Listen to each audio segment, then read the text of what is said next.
विशेष मजहब का नहीं, पर इस्लाम धर्म की बहुतायत मात्रा होने के नाते वहां की परंपराएं, वहां की बोलचाल, वहां की स्थिति परिस्थिति इस्लामिक धर्म के प्रति विशेष है। हमारे भारत में 1947 में एक विशेष समुदाय यानी आपकी समुदाय के द्वारा आपके कुछ पूर्वज जो पाकिस्तान चले गए या आपसे संबंधित, उन लोगों ने मांग की कि हमें एक अलग टुकड़ा चाहिए। भारत का एक बंटवारा हुआ 1947 में, वो पाकिस्तान के रूप में वहां स्थापित हो गए। जो बचे वो भारत में हैं। निश्चित रूप से आपके पूर्वजों ने हमारे भारत की आज़ादी में, अपने भारत की आज़ादी में योगदान दिया। ना मुसलमान इस देश से भागेगा, ना ईसाई इस देश से भागेगा, सब भारत में रहेंगे। लेकिन वंदे मातरम नहीं बोलेंगे, सर तन से जुदा कर देंगे या गजवाए हिंद के नारे देंगे। ये धर्म के भी खिलाफ है, राष्ट्र के भी खिलाफ है, तिरंगा के भी खिलाफ है, इसके हम खिलाफ। लेकिन जब अभी हिंदू राष्ट्र तो बना नहीं है, जब मुस्लिम समाज को आपने देखा होगा कि चाहे सावन हो या नवरात्र हो तो एक मुहिम सी चल जाती है कि मुसलमानों को बायकॉट करने की। और जब हिंदू राष्ट्र बन जाएगा तो उस दशा में मुस्लिम समाज का क्या हाल होगा, थोड़ा सा इस पर आप तो रोशनी डाल दीजिए। देखिए, हम किसी भी दंगा के पक्ष में नहीं, चाहे वो इधर से हो या उधर से। हम इस देश में गंगा फैलाना चाहते हैं, दंगा।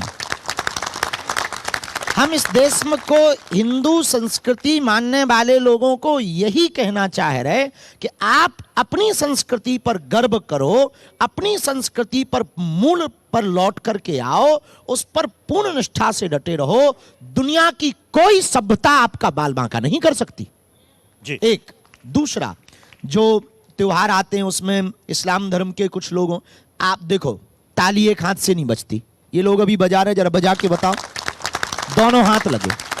क्यों? क्योंकि जब तक दोनों हाथ नहीं होंगे तब तक ताली नहीं बजेगी। उसी प्रकार जो नवरात्रि में है, जो नवरात्रि में गरबा होता, अब आपके कुछ नवयुवक यो जोश जोश में कुछ ऐसे वैसे उल्टे फुल्टे हरकतें करने आ जाते, मजहबी लड़ाई छिड़ जाती। इसलिए हमने कह दिया कि ना हम आपके में उपद्रव करें, ना आप हमारे में उपद्रव करो। हमें अपनी संस्कृति त्योहार मनाने दो, आप अपनी पूजा पाठ करो। जय बजरंगबली, कोई बुराई नहीं। नंबर 2, इसी में हम ये चाहते कि यदि हिंदू राष्ट्र बनेगा, ये तय है, आज नहीं कल। हमने तो क्रांति शुरू की, हमें पता है कि हम इसको मंजिल तक नहीं ले जाएंगे, पर शुरुआत करेंगे, ये तो पक्का है।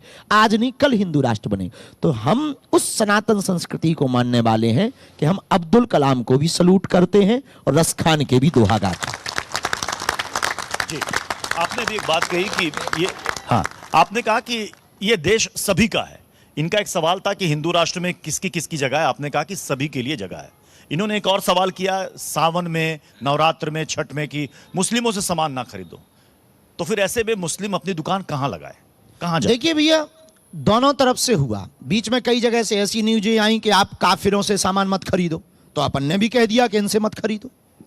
सठे साठ्यम समाचरित, आप छेड़ोगे और हम तो जैसे रावण के सामने हनुमान जी कहे, बोले बोल बंदर, हनुमान जी बोले बोलो दस्कंदर। भाई आप हमें बंदर कहो, हम आपको जी स्वामी जी कहें, ये थोड़ी चलेगा भाई। ये तो आदानम चा प्रदानम चा, जो आदान करोगे वही प्रदान करोगे, जो प्रदान करोगे वही आदान करोगे। जितना इन्वेस्टमेंट उतना ही तो प्रॉफिट पाओगे। आपके मुताबिक दोनों तरफ से ताली बजी, वही तो हमने जवाब दिया, दोनों हाथों की ताली का जवाब। दोनों हाथ से नहीं, बिल्कुल सही कहा आपने, ताली एक हाथ से नहीं बजती।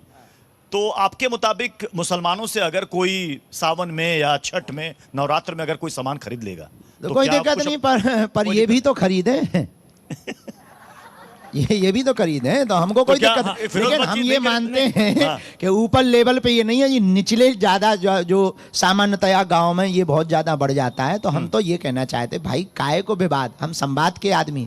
हमारे हिंदू राष्ट्र में विवाद का विषय नहीं, संवाद का। क्योंकि इस देश में हिंदू मुसलमान बहुत सालों से चल रहा है और कुछ भी विषय आता है, देखो हम हिंदुओं को भी एक बात हमने कही थी, वो वीडियो पूरी दुनिया में गया। और हम इसीलिए नहीं कि ये सामने बैठे हैं तो हम महिमा मंडन भी नहीं गा रहे हैं, ना लिबरल हो रहे।